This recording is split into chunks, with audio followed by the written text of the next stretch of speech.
मेरा नाम है आर्यन और आप देख रहे हैं डार्क फाइल्स। आज की इस कहानी में आगे बढ़ने से पहले अगर आपने अभी तक हमारे चैनल को सब्सक्राइब नहीं किया है तो कर लें। तो चलिए बढ़ते हैं आज की इस कहानी की ओर।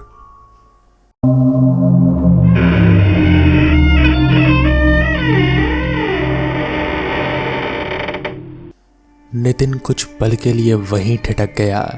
उसकी नजरें उस मलबे के बीच बैठे लड़के पर टिकी थी जिसके चेहरे को उस टूटी फूटी आग की मध्यम रोशनी में ठीक से पहचानना मुश्किल था, मगर वो शक्ल सूरत से हर्ष ही लग रहा था। 9 दिन की भाग दौड़ के बाद, 9 दिन की बेचैनी, माँ बाप की रोती हुई आंखों की यादों के बाद आखिरकार उसे वो चेहरा नजर आ ही गया था जिसकी तलाश में वो यहाँ तक आया था। एक पल के लिए उसे लगा जैसे उसका सारा बोझ उतर गया हो। हर्ष, उसने आवाज दी, थोड़ा धीरे, जैसे किसी सोए हुए इंसान को जगा रहा हो। लड़के ने सिर उठाया, बहुत धीरे धीरे, जैसे उसकी गर्दन में कोई जल्दी ना हो, जैसे वक्त का उस पर कोई असर ही ना पड़ता हो। नितिन ने अपने मोबाइल की टॉर्च ऑन की और उसकी रोशनी उस लड़के के चेहरे पर डाली। हाँ, वही था, वही नाक नक्श, वही बाल, वो तिल भी था बाईं भौं के पास जो हर्ष की माँ ने तस्वीर दिखाते वक्त उसे खास तौर पर बताया था। मगर कुछ था जो सही नहीं लग रहा था। शायद रोशनी का धोखा हो। नितिन ने खुद को समझाया। बेटा, मैं नितिन हूँ, तुम्हारे माँ बाप ने मुझे भेजा है तुम्हें ढूंढने के लिए। घर चलो, वो बहुत परेशान है। हर्ष कुछ नहीं बोला, बस उसे देखता रहा बिना पलक झपकाए। नितिन को अजीब लगा, वो कितनी देर से उसे देख रहा था मगर उस लड़के की आंखें एक बार भी नहीं झपकी थी। उसने इसे नजरअंदाज करने की कोशिश की। थका हुआ होगा, डरा हुआ होगा, घर से भागकर 9 दिन जंगल और खंडरों में गुजारे हैं। ऐसे में इंसान का दिमाग सुन्न हो जाता है। चलो उठो, नितिन ने हाथ बढ़ाया। बहुत ठंड है यहाँ, चलकर कहीं गर्म जगह बैठते हैं, बात करते हैं। हर्ष उठ खड़ा हुआ बिना नितिन का हाथ पकड़े। उसके कपड़े मैले थे, फटे हुए जगह जगह से, मगर अजीब बात यह थी कि उन पर कीचड़ या धूल का कोई निशान नहीं था। 9 दिन जंगलों में भटकने वाले इंसान के कपड़े इतने साफ कैसे हो सकते हैं? नितिन के दिमाग में ये सवाल कौन था, मगर उसने इसे भी टाल दिया। शायद बारिश में धुल गए होंगे। तुमने खाना खाया कुछ? नितिन ने पूछा। भूख नहीं है। हर्ष की आवाज बहुत धीमी थी, जैसे कहीं दूर से आ रही हो, गले में कुछ अटका हो। नितिन ने उसे गौर से देखा। लड़का बहुत पतला हो गया था, जितना तस्वीर में था उससे कहीं ज्यादा। गाल अंदर धंसे हुए, आंखों के नीचे गहरे काले घेरे, और वो आंखें। नितिन को उन आंखों में कुछ अजीब लगा, जैसे उनमें कोई गहराई हो जो होनी नहीं चाहिए। रात के अंधेरे में आंखें ऐसी नहीं दिखा करती, मगर नितिन एक प्राइवेट इन्वेस्टिगेटर था।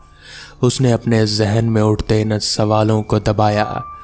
उसका काम अभी खत्म नहीं हुआ था। लड़के को सही सलामत घर पहुंचाना बाकी था। वो दोनों उस मलबे से बाहर निकले।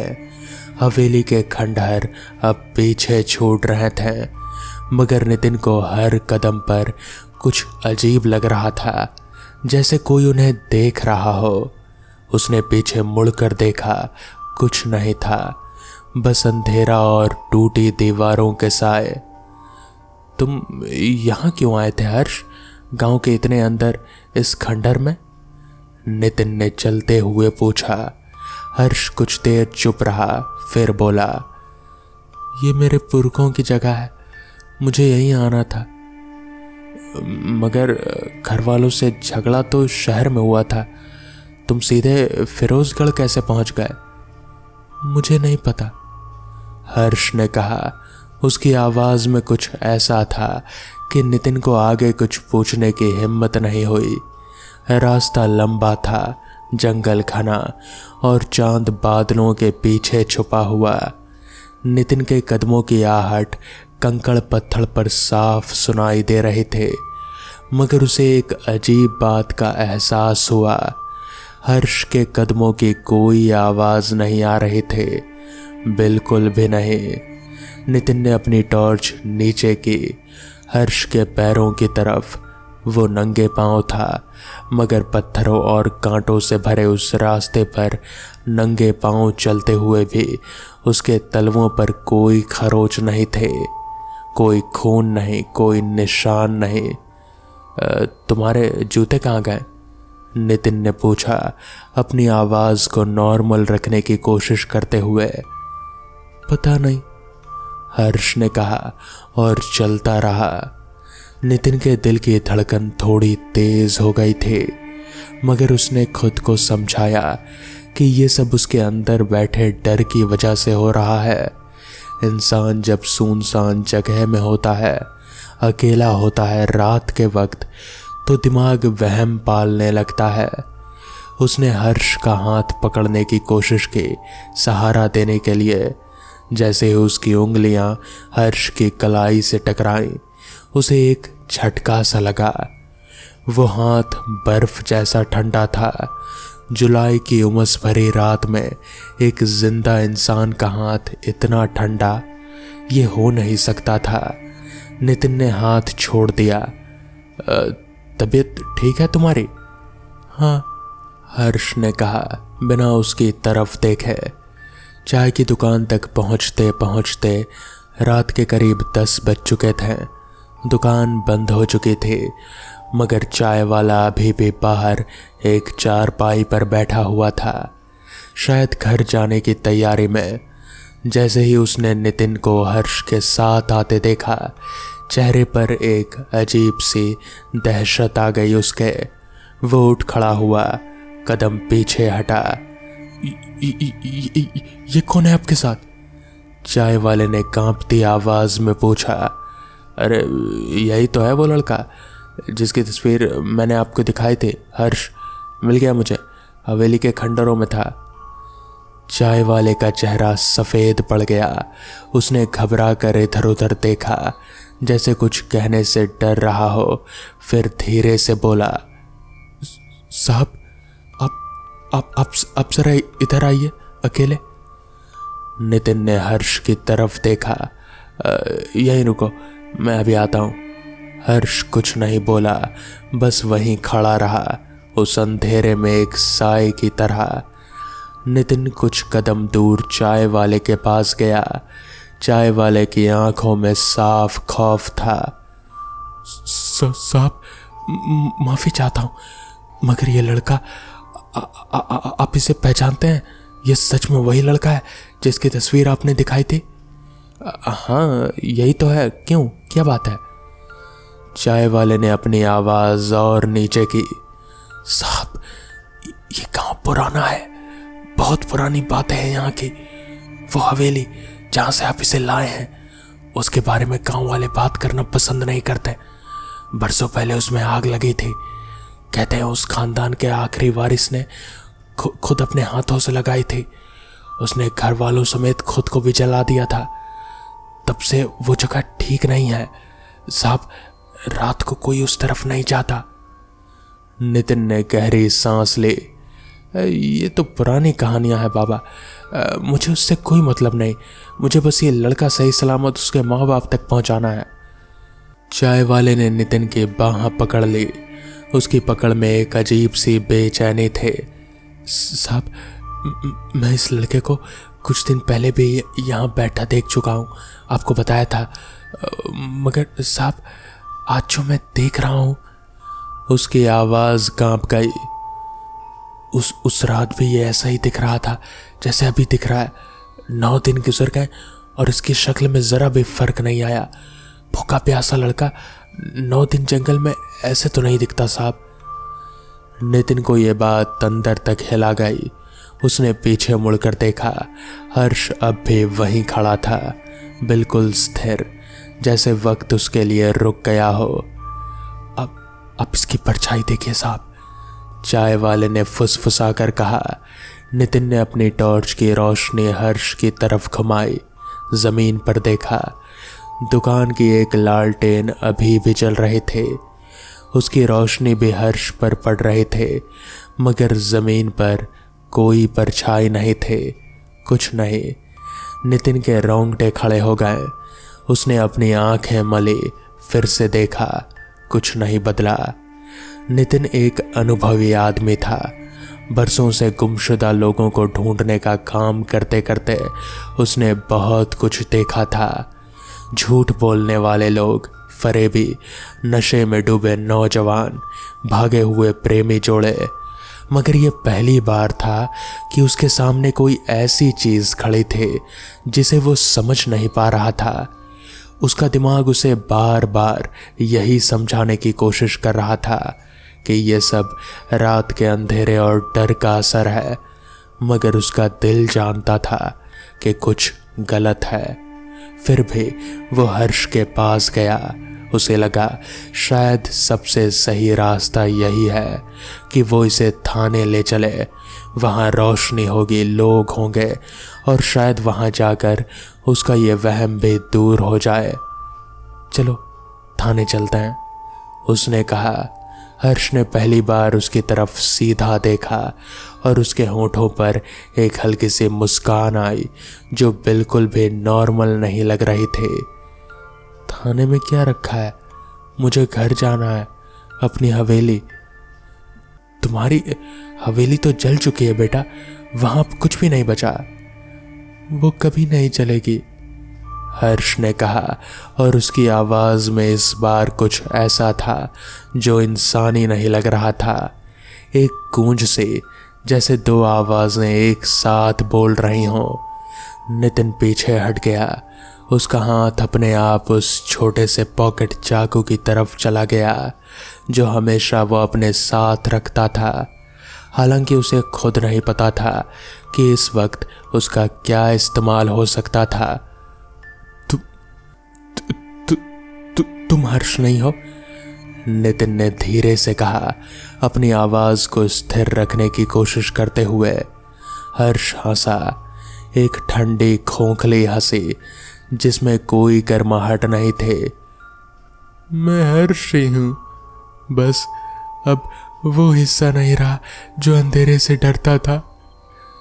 नितिन तेजी से पीछे हटा और उसी वक्त उसे एहसास हुआ कि चाय वाला वहां से गायब हो चुका था।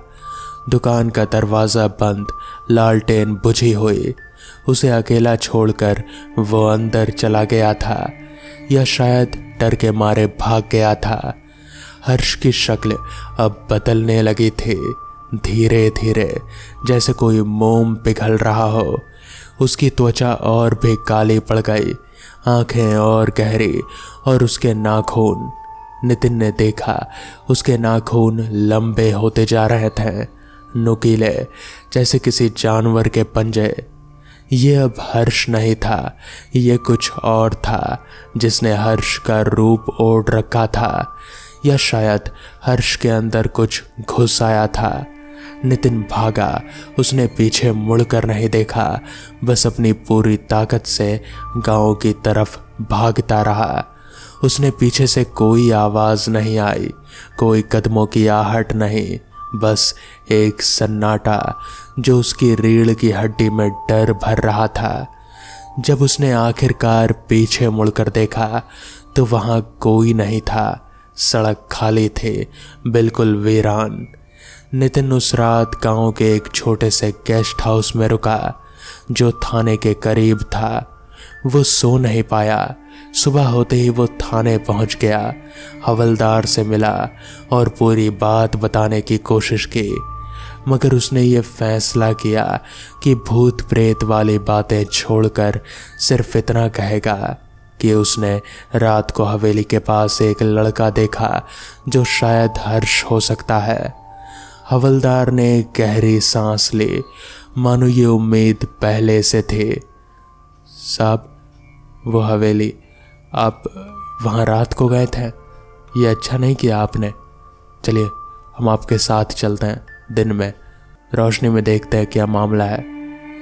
दिन चढ़ने के बाद नितिन 2 सिपाहियों के साथ फिर से उस रास्ते पर चला जो कल रात इतना डरावना लग रहा था। दिन की रोशनी में जंगल उतना खौफनाक नहीं लग रहा था, मगर नितिन के अंदर का डर कम नहीं हुआ था। हवेली के खंडरों तक पहुंचकर उन्होंने पूरी तरह की तलाशी ली। जली हुई दीवारें, टूटे खंभे, राख से भरी जमीन, बरसों पुराना मलबा जिस पर अब घास फूस उग आई थी। तभी एक सिपाही की नज़र मलबे के एक कोने पर पड़ी जहां जमीन थोड़ी धंसी हुई थी, जैसे नीचे कोई खोखलापन हो। उन्होंने वहां की मिट्टी हटानी शुरू की और अभी कुछ ही देर में एक पुराना आधा ढहा हुआ तहखाना नजर आया। शायद हवेली के ज़माने का कोई भूमिगत कमरा जो आग में बचा रह गया था। नितिन का दिल जोर से धड़कने लगा। उसे पता था बिना कहे कि इस तहखाने के अंदर क्या मिलने वाला है। तहखाने के अंदर अंधेरा और सीलन की बदबू थी। सिपाहियों ने टॉर्च चलाई और अंदर उतरे। नितिन भी उनके पीछे पीछे गया, हालांकि उसका मन कर रहा था कि वो वहां से भाग जाए।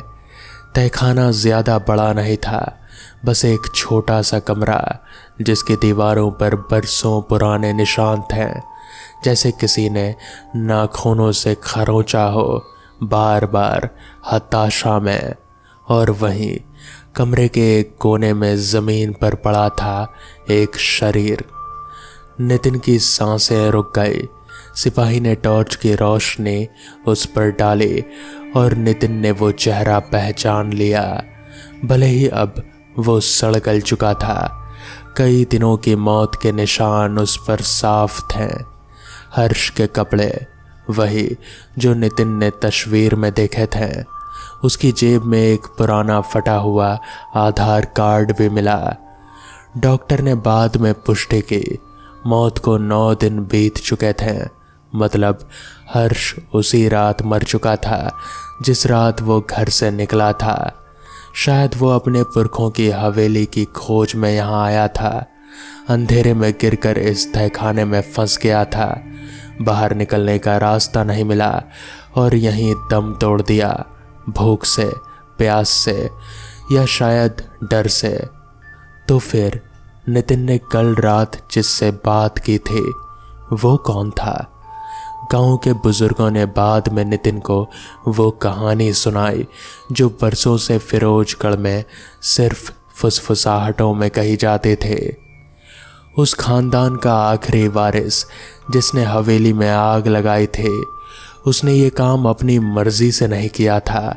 कहते हैं उस हवेली में एक पुरानी रूह बसती थी, किसी नौकरानी की, जिसे सदियों पहले उसी तहखाने में कैद करके भूखा मार दिया गया था।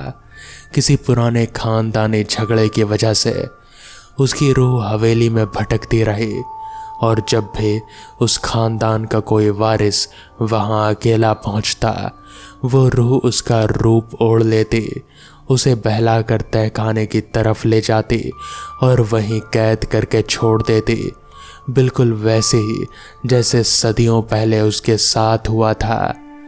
हर्ष बिना जाने अपने खानदान की उसी पुरानी किस्मत का शिकार बन गया था जो अपनी जड़ों की तलाश में यहाँ आया था, और यहीं उस रूह ने उसे अपने जाल में फंसा लिया, उसे तहखाने में उतार दिया और फिर बाहर से रास्ता बंद कर दिया। हर्ष अंदर तड़पता रहा, चिल्लाता रहा, मगर कोई सुनने वाला नहीं था। और जब उसकी सांसें थम गई तो उस रूह ने उसका ही रूप धारण कर लिया, बिल्कुल वैसे ही जैसे उसने बरसों पहले उस खानदान के आखिरी वारिस का रूप धारण किया था, उसे भी यही अंजाम देने से पहले। नितिन को अब समझ आया, जिस हर्ष से उसने रात को बात की थी वो असली हर्ष नहीं था। वो वही पुराने रूह थे जो हर्ष की शक्ल में उसके सामने आए थे। शायद इसलिए ताकि नितिन को भी उसी अंधेरे रास्ते की तरफ ले जा सके, या शायद सिर्फ इसलिए कि उसे इंसानी संगत की आदत हो गई थी। सदियों के अकेलेपन के बाद चाय वाले ने बाद में बताया कि उसने रात को घर पहुंचकर पंडित जी को बुलाया था और सुबह होते ही वो हवेली की तरफ हवन करने गया था ताकि जो भी वहां भटक रहा हो उसे शांति मिल सके। हर्ष का शव उसके माँ बाप के पास पहुंचाया गया। उनका रो रो कर बुरा हाल था, मगर एक अजीब सी राहत भी थी उनकी आंखों में। कम से कम अब उन्हें अपने बेटे की किस्मत का पता तो चल गया था। अब वो हर रोज उम्मीद और मायूसी के बीच झूलते नहीं रहेंगे। नितिन ने अपना केस बंद कर दिया, मगर वो रात उसके जहन से कभी गई नहीं। कई महीनों बाद जब वो अकेले सन्नाटे में बैठा होता, उसे वो ठंडा हाथ याद आ जाता, वो बिना परछाई वाला साया और वो हंसी जो इंसानी नहीं थे। उसने फिर कभी फिरोजगढ़ की तरफ रुख नहीं किया। और गांव वाले आज भी कहते हैं कि जब भी कोई अजनबी उस पुराने खंडर हवेली के पास से गुजरता है, अंधेरा होते ही तो उसे कोई साया वहां खड़ा नजर आता है, किसी नौजवान लड़के की शक्ल में, आंखें गहरी, बिना परछाई के, इंतज़ार करता हुआ किसी ऐसे इंसान का जो उसकी बात मान ले और उसके पीछे पीछे उस अंधेरे तहखाने की तरफ चला जाए। तो दोस्तों, ये थी आज की पहली कहानी। कैसी लगी आपको ये कहानी मुझे कमेंट्स में ज़रूर बताएं। तो चलिए बढ़ते हैं आज की दूसरी कहानी की ओर। गांव में शाम का अंधेरा जल्दी उतर आता है। आसमान में अभी भी हल्की सी लाली बाकी थी, मगर घरों के अंदर चूल्हे जल चुके थे और औरतों की चूड़ियों की खनक, बर्तनों की आवाज़ और बच्चों के शोर से पूरा घर गूंज रहा था। कल अतुल के चाचा जी की शादी थी और घर में मानो कोई त्योहार उतर आया हो। दरवाजे पर बंधनवार लग चुके थे, आंगन में शामियाना तन चुका था और रिश्तेदारों का आना जाना लगा हुआ था। अतुल पूरे दिन निसी भाग दौड़ में लगा रहा। कभी हलवाई को सामान गिनवाना, कभी बैंड वालों से बात करना, कभी बाहर से आए मेहमानों को ठहरने का इंतज़ाम कर देना। काम इतना था कि सांस लेने तक की भी फुर्सत नहीं मिली। शाम होते होते जब वो थक कर आंगन की चारपाई पर बैठा, तभी उसकी नज़र आईने पर पड़ी जो एक कोने में टंगा था। खुद को देखकर वो चौंक गया। बाल कितने बढ़ गए थे उसे याद ही नहीं रहा। अरे यार, वो बुदबुदाया, कल शादी है और मेरे बाल तो देखो कैसे बिखरे पड़े हैं। उसने घड़ी देखी, रात के करीब 8 बज रहे थे। गांव का इकलौता नाई की दुकान तो कब की बंद हो चुकी होगी, और वैसे भी वो तो अपने पुराने ढंग से बाल काटता था। शादी के मौके पर वो स्टाइल नहीं चलेगा। अतुल हमेशा शहर के एक सलून में बाल कटवाता था, जहाँ का नाई भाई उसका काफ़ी पुराना जानने वाला था, मगर शहर यहाँ से करीब 45 मिनट की दूरी पर था और इतनी रात को वहाँ के दुकान खुले होने की उम्मीद ना के बराबर की थी। फिर भी कोशिश करने में क्या हर्ज था। उसने जेब से मोबाइल निकाला और सेव किया हुआ नंबर ढूंढने लगा। सलून भाई। घंटी बजी।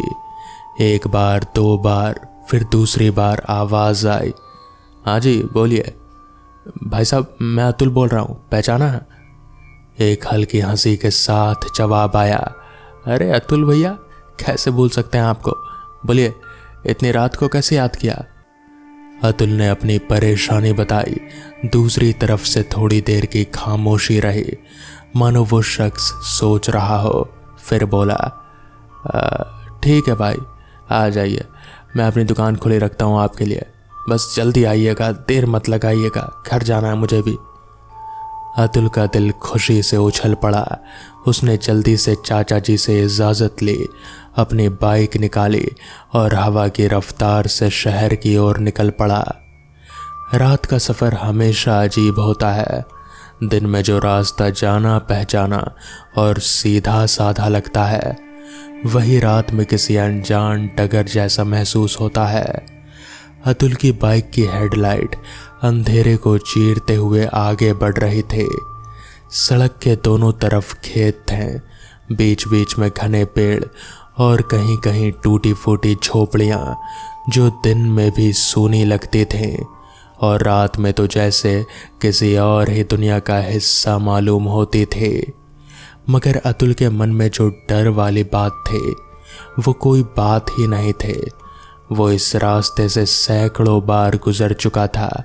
उसके जहन में बस एक ही ख्याल था, जल्दी से जल्दी शहर पहुंचना, बाल कटवाना और वापस लौटना, ताकि कल की शादी में उसे किसी काम में देर ना हो।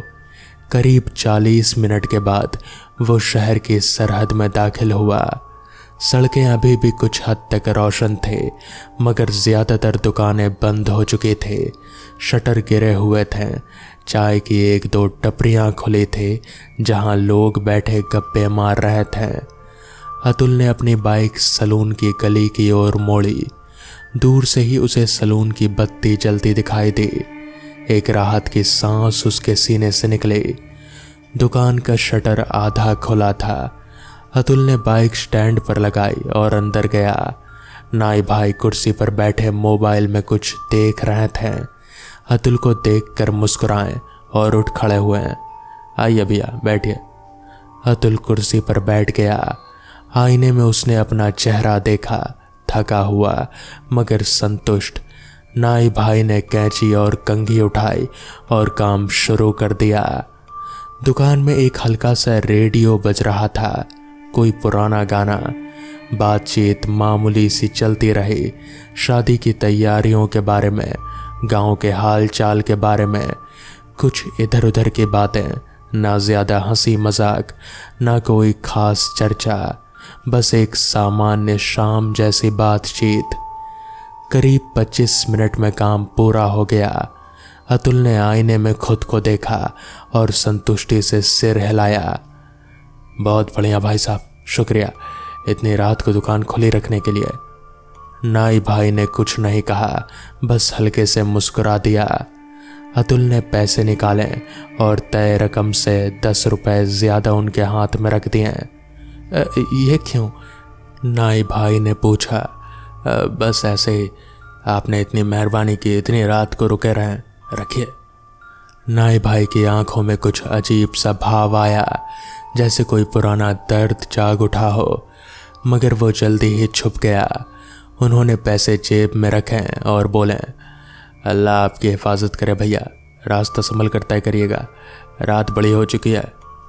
अतुल ने सिर हिलाया और दुकान से बाहर निकल आया। रात अब पूरी तरह उतर चुकी थी। शहर की चंद रोशनियां भी पीछे छूटने लगीं और अतुल की बाइक फिर से उसी सुनसान रास्ते पर आ गई जिस पर वो आया था। घड़ी देखी तो रात के करीब 9:30 बज रहे थे। हवा में एक अजीब सी ठंडक थी, मानो मौसम अचानक बदल गया हो। सड़क के किनारे के पेड़ हवा में सरसरा रहे थे और कहीं दूर से किसी कुत्ते के भौंकने की आवाज़ आ आकर खामोशी को और गहरा कर रही थी। अतुल को शुरू में इस बात का एहसास ही नहीं हुआ कि आज का सन्नाटा कुछ ज़्यादा ही गहरा है। ना कोई गाड़ी, ना कोई ट्रक, ना कोई राहगीर, सिर्फ उसकी बाइक की आवाज़ और उसकी हेडलाइट की रोशनी जो अंधेरे में एक पतली सी सुरंग बना रही थी। करीब 15 मिनट चलने के बाद अतुल को एक अजीब सी बेचैनी महसूस होने लगी। उसे लगा जैसे कोई उसे देख रहा हो। उसने पीछे मुड़कर देखा, कुछ नहीं था, बस अंधेरा और खेतों की काली परछाइयां। वहम है, उसने खुद को कहा और आगे बढ़ता रहा। मगर तभी सामने से अंधेरे में कुछ हिलता दिखाई दिया। पहले अतुल को लगा कि शायद कोई राहगीर होगा या कोई मवेशी, मगर जैसे जैसे बाइक की हेडलाइट उस साए पर पड़ी, अतुल के रोंगटे खड़े हो गए। एक आदमी था, मगर उसके चलने का ढंग किसी इंसान जैसा नहीं था। वो लड़खड़ाता हुआ गिरते पड़ते हुए अतुल की ओर बढ़ रहा था। उसके शरीर से खून की बूंदें टपक रहे थे और जैसे जैसे वो करीब आया, अतुल को साफ नजर आया कि उस आदमी का आधा शरीर पूरी तरह जला हुआ था। जली हुई खाल जगह जगह से उधड़ी हुई और एक हाथ तो लगभग हड्डी तक जल चुका था। अतुल ने घबराकर बाइक की रफ्तार धीमी कर दी। उसका दिल जोर जोर से धड़कने लगा, मगर उसके दिमाग ने उसे समझाया शायद कोई हादसा हुआ है, शायद किसी की गाड़ी में आग लग गई है, ये आदमी मदद मांग रहा है। उसने बाइक रोक दी। वो जला हुआ आदमी लड़खड़ाते हुए बाइक के करीब आया और गिर पड़ा। उसकी सांसें उखड़ी हुई थीं, आवाज में एक अजीब सी घर्राहट। उसने बड़ी मुश्किल से अपना सिर उठाया और अतुल की तरफ देखा। उसकी आंखें, अतुल को वो आंखें कभी नहीं भूलेंगी।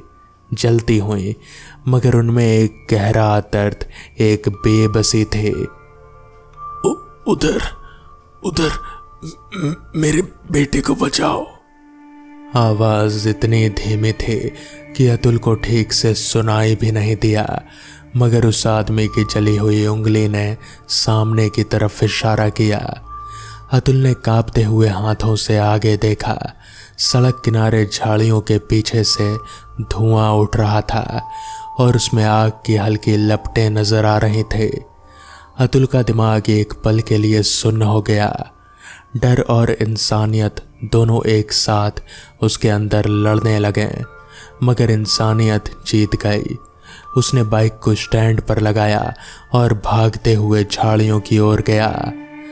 झाड़ियों के पार करते ही अतुल की नज़र जो मंजर पर पड़ी, उसे देखकर उसके पैरों तले जमीन खिसक गई। एक पुरानी सफ़ेद ऑल्टो 800 उल्टी पड़ी थी। उसका एक हिस्सा बुरी तरह पिचका हुआ था और उसमें से धुआं और आग की लपटें निकल रही थी। गाड़ी का शीशा टूटा हुआ था और चारों तरफ कांच के टुकड़े बिखरे पड़े थे।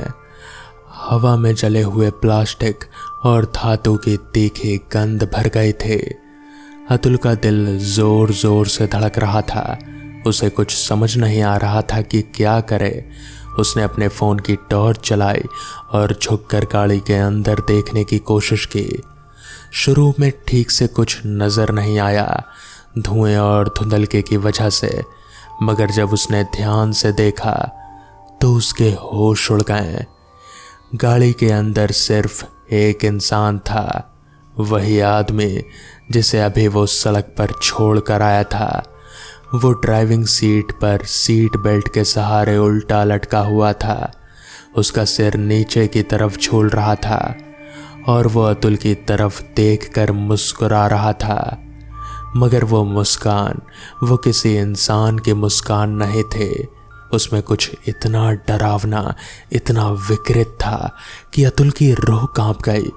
उसके होंठ जले हुए थे, फिर भी वो मुस्कान बिना रुके फैलती जा रही थी, जैसे कोई मुखौटा हो जो टूटने से इनकार कर रहा हो। अतुल पीछे हटने ही वाला था कि तभी उसके कंधे पर किसी ने हाथ रखा। अतुल बिजली की तरह पलटा। उसके सामने एक बच्चा खड़ा था, शायद 7 या 8 साल का। उसका पूरा शरीर बुरी तरह जला हुआ था, कपड़े राख हो चुके थे और उसकी आंखें खाली खाली किसी गहरे कुएं जैसी लग रही थी। वो कुछ नहीं बोला, बस अतुल की तरफ देखता रहा। अतुल की सांसें उसके गले में अटक गई। उसका शरीर जैसे जड़ हो गया। ना वो चीख पाया ना भाग पाया। तभी गाड़ी के अंदर से एक आवाज़ आई, एक भारी घर्राती हुई आवाज़ जो इंसानी नहीं लग रही थी। अतुल जैसे ही उस आवाज़ की ओर पलटा, उसका पैर लड़खड़ाया और वो ज़मीन पर गिर पड़ा। और जब उसने खुद को संभालते हुए फिर से आंखें खोली, वहाँ कुछ नहीं था। ना जलती हुई गाड़ी, ना धुआं, ना आग की लपटें, सिर्फ सूखी झाड़ियाँ, सन्नाटा और हवा की हल्की सरसराहट। अतुल तेजी से पीछे मुड़ा। बच्चा भी गायब हो चुका था। सड़क पर अब कोई नहीं था। ना वो जला हुआ आदमी, कुछ भी नहीं। सिर्फ अतुल था, अकेला कांपता हुआ अपनी बाइक के पास खड़ी सड़क के किनारे। अतुल को समझ नहीं आया कि क्या हुआ। उसका दिमाग किसी अजीब से सुन्नपन में डूब गया था।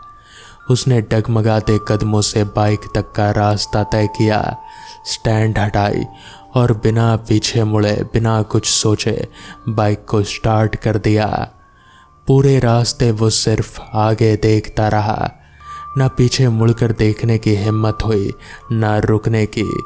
उसकी बाइक की रफ्तार लगातार बढ़ती गई, मानो पीछे कुछ उसका इंतजार कर रहा हो। हवा उसके कानों में साए साए कर रही थी, मगर उसे उसमें भी वही खर्राती आवाज़ सुनाई दे रही थी। गांव की सरहद दिखते ही उसे थोड़ी राहत मिली। घर की रोशनी आते ही उसने बाइक धीमी की, मगर उसका दिल वो अभी भी ज़ोर ज़ोर धड़क रहा था।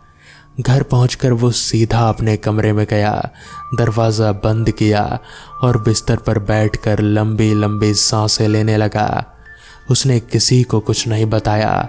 किसे बताता और क्या बताता? कौन उस पर यकीन करता? रात भर वो सो नहीं पाया। हर बार आंख बंद करते ही उसे वो मुस्कुराता हुआ चेहरा दिखाई देता और वो बच्चा जिसकी आंखों में कोई भाव नहीं था। अगली सुबह घर में फिर से वही रौनक थी। बैंड बाजे बजने लगे, रिश्तेदार सज धज कर तैयार हो गए और चाचा जी की शादी की रस्में शुरू हो गई।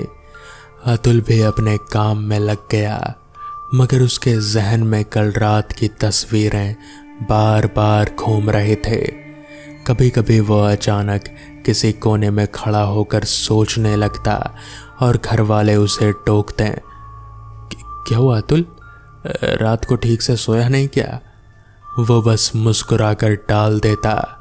शादी बड़ी धूमधाम से निपट गई। कुछ दिन इसी में गुजर गए।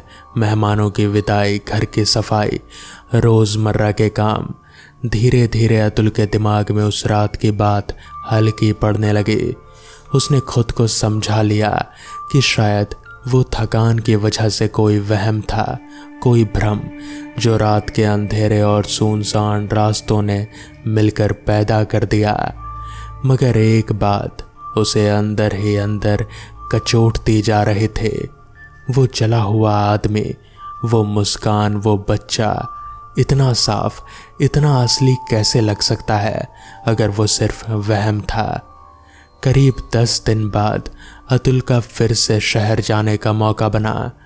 घर में शादी की कुछ बची कुची रस्में थे जिनके लिए फ़ोटो खिंचवाने थे और अतुल को लगा कि फ़ोटो के लिए बाल थोड़े और सेट करवा लेने चाहिए।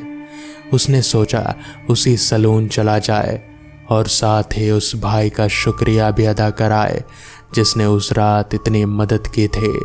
शायद उन्हें कुछ मिठाई भी दे आए शादी की खुशी में। दोपहर के वक्त वो शहर पहुंचा और सैलून की उसी गली की ओर बढ़ा, मगर जैसे ही वो दुकान के सामने पहुंचा उसके कदम ठिठक गए। दुकान का शटर गिरा हुआ था, ऊपर धूल की मोटी परत जमी थी और शटर पर एक पुराना फीका पड़ चुका ताला लटका हुआ था जिस पर जंग लग चुकी थी। दीवार पर लिखा हुआ दुकान का नाम भी बामुश्किल से पढ़ा जा रहा था। रंग उखड़ चुका था। अतुल हैरान होकर वहीं खड़ा रह गया। ये तो 10 दिन पहले ही तो मैं यहाँ आया था, वो बुदबुदाया। बगल की दुकान से एक बुजुर्ग आदमी झांका जो शायद पान की गुमटी चलाता था। किसको ढूंढ रहे हो बेटा? उसने पूछा। जी सलून के मालिक को, यहाँ नाई भाई वो। अतुल को अचानक एहसास हुआ कि उसने कभी उनका असली नाम पूछा ही नहीं था। मैंने उनसे यहीं कुछ दिन पहले ही बाल कटवाए थे। बुजुर्ग आदमी की आंखों में एक अजीब सा भाव आया, हैरानी और थोड़ा सा खौफ मिला हुआ। बेटा तुम्हें कोई गलत फहमी हुई है, ये दुकान तो 1 साल से बंद पड़ी है। अतुल के पैरों तले जमीन खिसक गई। क्या मतलब बंद पड़ी है? मैं यहीं तो। बेटा, बुजुर्ग ने उसकी बात काटते हुए कहा। उसकी आवाज धीमी हो गई। इस दुकान के मालिक रज़ाक भाई, उनका तो इंतकाल हो गया था। आज से ठीक 1 साल पहले एक हादसे में वो और उनका छोटा बेटा दोनों उसी रात गांव की तरफ से जा रहे थे। किसी शादी में बाल कटाने के लिए बुलाया गया था उन्हें। किसी बड़े जमींदार की शादी थी शायद। रास्ते में गाड़ी का ब्रेक फेल हो गया, गाड़ी पलट गई और आग पकड़ गई। दोनों बाप बेटे उसी में जल गए। अतुल को लगा जैसे उसके कानों में सीटी बज रही हो। उसकी टांगें कांपने लगी और उसने बगल की दीवार का सहारा लिया। रज़ाक भाई बड़े अच्छे इंसान थे, बुजुर्ग ने आगे कहा। किसी को मना नहीं करते थे। रात बिरात भी अगर कोई ज़रूरतमंद आता तो दुकान खोल देते। कहते थे इंसान की ज़रूरत का वक्त नहीं होता। शायद इसी वजह से उस रात भी वो किसी की मदद के लिए ही निकले थे। तारीख, वो हादसा किस तारीख को हुआ था आपको याद है? अतुल की आवाज़ कांप रहे थे। बुजुर्ग ने माथे पर हाथ रखकर याद रखने की कोशिश की, फिर तारीख बताई। वो वही तारीख थे, ठीक वही रात जब अतुल अपने चाचा जी की शादी के लिए बाल कटवाने शहर आया था। अतुल वहीं सड़क के किनारे बैठ गया। उसका सिर घूम रहा था। धीरे धीरे सारी कड़ियाँ उसके दिमाग में जुड़ने लगीं। वो जिस नंबर पर उसने कॉल किए थे वो पुराना सेव किया हुआ नंबर था, रज़ाक भाई का ही नंबर, जो शायद किसी वजह से अब भी चालू था, या शायद उस रात के लिए ही किसी अनजान ताकत ने उसे जोड़ दिया था। वो दुकान जो उसे खुली मिली थे वो असल में 1 साल से बंद पड़े थे, और वो शख्स जिसने उनके बाल काटे, जिसने उनसे हंसकर बात की, जिसने उसे अल्लाह हिफाजत करे कहा था, वो रज़ाक भाई थे, जो उस रात 1 साल पहले ही इस दुनिया से जा चुके थे। और रास्ते में जो जला हुआ आदमी मिला था, जिसने अपने बेटे को बचाने की गुहार लगाई थे, वो भी रज़ाक भाई ही थे। शायद वो हाथ से वही रात, वही पल, हर साल उसी तारीख को दोबारा जीते थे, अपने बेटे को बचाने की कोशिश करते हुए और हर बार नाकाम होते हुए। मगर सलून में जो शख्स था वो शांत था, हंसमुख था, जैसे कुछ हुआ ही ना हो। शायद वो उनकी रूह का वो हिस्सा था जो अब भी अपने काम से, अपने फर्ज से जुड़ा हुआ था। एक ज़रूरतमंद की मदद करने का फ़र्ज़ जो मौत के बाद भी उन्होंने नहीं छोड़ा। अतुल को याद आया कि उसने उन्हें 10 रुपए ज़्यादा दिए थे सिर्फ शुक्रिया अदा करने के लिए, और उसकी आंखों में उस वक्त जो भाव आया था, अब अतुल को उसका मतलब समझ आ रहा था। शायद बरसों से, या शायद उस हादसे के बाद पहली बार किसी ने रज़ाक भाई की मेहरबानी की कद्र की थी, उन्हें एक इंसान की तरह इज्जत दी थी। और शायद इसी वजह से जब अतुल जलती हुई गाड़ी और उस डरावनी मुस्कान के सामने खड़ा था, उसे कोई नुकसान नहीं पहुंचा। वो सिर्फ एक गवाह बनकर रह गया, एक ऐसे दर्द का गवाह जो 1 साल से हर उस तारीख को दोहराया जा रहा था। उन लोगों के सामने आकर जो सुनसान रास्ते से गुजरते थे। शायद हर साल कोई ना कोई उस रास्ते से गुजरता होगा और शायद हर किसी को किस्मत अतुल जैसी अच्छी नहीं होती होगी। अतुल कई दिनों तक इस सदमे से उभर नहीं पाया। उसने अपने घर वालों को भी सारी बात नहीं बताई, बस इतना कहा कि सलून वाले भाई का इंतकाल हो गया, इसलिए वो उदास है। मगर रात को सोते वक्त जब भी हवा तेज चलती और खिड़की हल्की सी खड़कती, अतुल को वो आवाज याद आ जाती। उधर उधर मेरे बेटे को बचाओ। और वो मुस्कान जो शायद दर्द को छुपाने की आखिरी कोशिश थी, एक बाप की जो अपने बच्चे को बचा ना सका मगर मरने के बाद भी अपने फर्ज से पीछे नहीं हटा। तो दोस्तों, ये थी आज की कहानियाँ।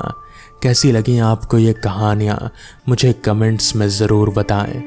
तो मैं आपका दोस्त आर्यन जल्द ही मिलूँगा आपसे ऐसी ही किसी नई कहानी के साथ। तब तक के लिए अपना ख्याल रखें और देखते रहें डार्क फाइल्स।